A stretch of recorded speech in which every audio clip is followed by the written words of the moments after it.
Kamusta po mga kababayan? Sana po nasa maayos po kayong kalagayan at tayo po ay magsama-sama magkomentuhan dito po sa Tambayan mga kabayan. Mag-umpisa na po tayo. Komentuhan po natin. Ito pong banat ni Attorney Topacio dito po kay Boying. Dahil po si Boying ay ibang klase po. Ubod po mga kababayan. Ubod po. Ubod ng kasinungalingan. Sinungaling di umano. At napaka-impokrito daw ni Boying ayon po kay Atty. Topacio. Pakinggan po natin si Atty. Topacio at komentuhan po natin.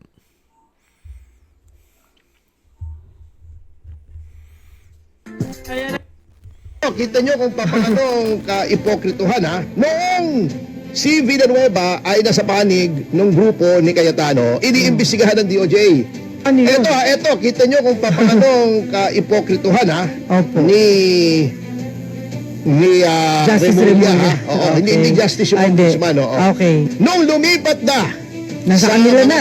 Nasa kanila na. Teka muna, hindi pala kumpleto yung sinasabi ng DOJ. Oh, Sabi niya, Okay. hindi daw sila bound ng findings ng DOJ. Ah. Kasi independent daw sila. Sabi niya, hindi kami maaaring sumunod dyan Aha. sa findings Opo. ng DOJ.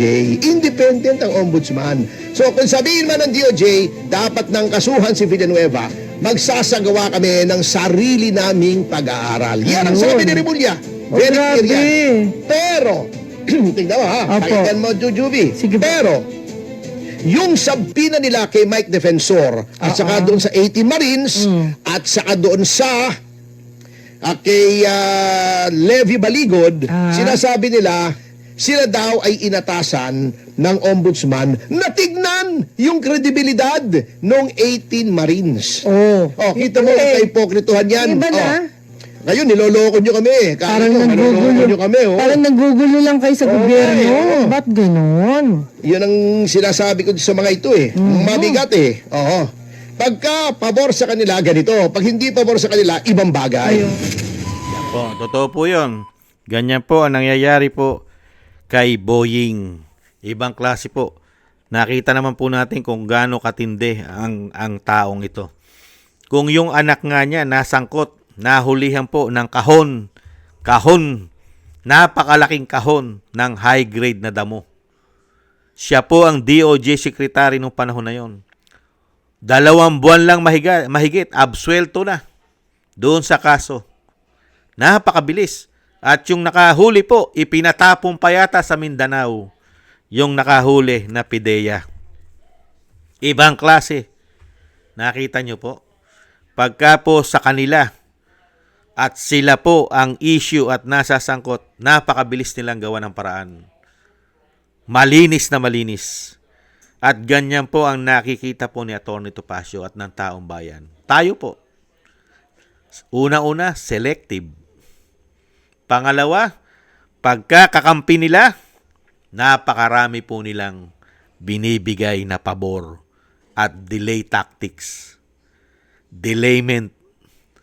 Pero pagkakalaban nila sa politika, lalong-lalo po ngayon, napakarami pong nagpapatotoo ng korupsyon, lalong-lalo po ang 18 soldiers, 18 Marines, at pangunguna po ni Atty. Baligod na tumatayo pong legal counsel o abogado ng ating mga ex-soldiers. Ano po ginagawa dyan? Nila Boying at ng ombudsman. Grabe po ang panggigipit. Samantalang dapat yan ay bigyan po na state witness dahil sila po ay may nalalaman sa malawakang korupsyon na ginawang sindikato. At ganun din po ang ginagawa kay Senator Marcoleta na hinahabol at gustong-gustong malaman at tutugisin at gustong ipakita sa taong bayan kung sino ang lupin at pinakamalaking ulo ng buhaya sa ating bansa. Ipakukulong, kinasuhan, plunder pa rin. Grabe. At nagulat tayo. Tama yung sinasabi na Atty. Topacio eh. Si Villanueva, sa panahon na nakasama siya sa grupo ni Cayetano, iniimbestigahan na at malapit ng maluto. Pero nung pumunta sa Gatchalian Block, hindi na po pinatulan yung ginagawang investigasyon ng DOJ dahil sila raw po independent at gagawa sila ng sarili na investigasyon.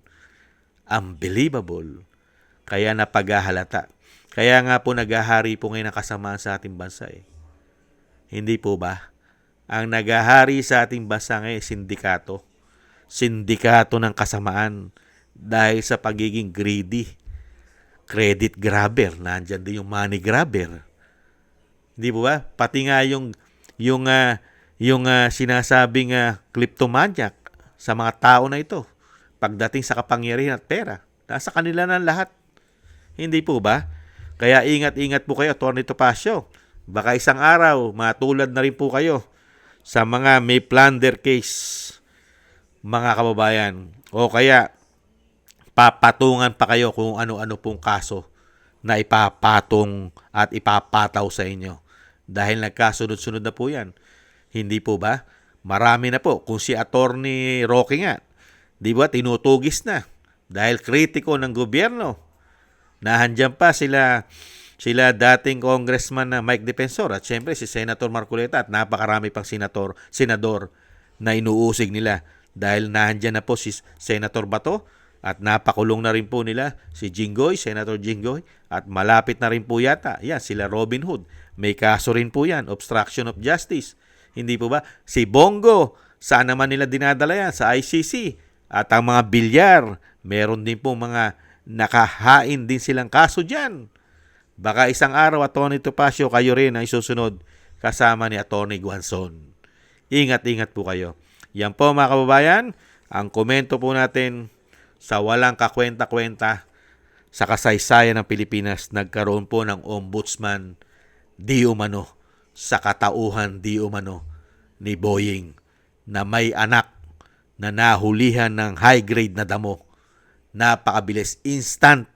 Wala pang 3 buwan, laya na, mga kababayan. Yan po ang history ni Boying na naglilingkod na hindi po aso at lalong-lalong hindi po tuta at hindi rin po buhaya at hindi rin po lupin, mga kababayan. At hindi po sakim sa kapangyarihan.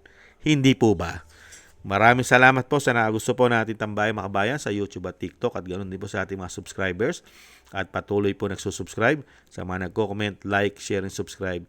Shoutout po sa inyo lahat at shoutout din po sa mga nagbibigay po ng tulong at biyaya.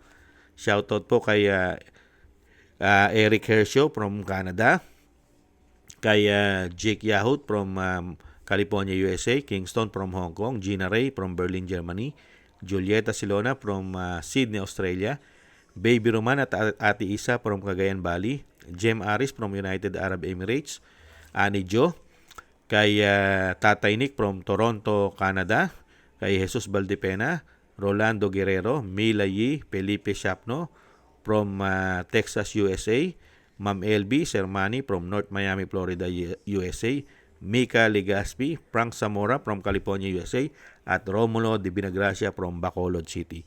Shoutout po sa inyo lahat. Ingat-ingat po kayo, lalo-lalo po sa inyo po mga paggawa. God bless po sa inyo lahat. Tiis-tiis lang po tayo mga kabayan at ingat-ingat po kayo.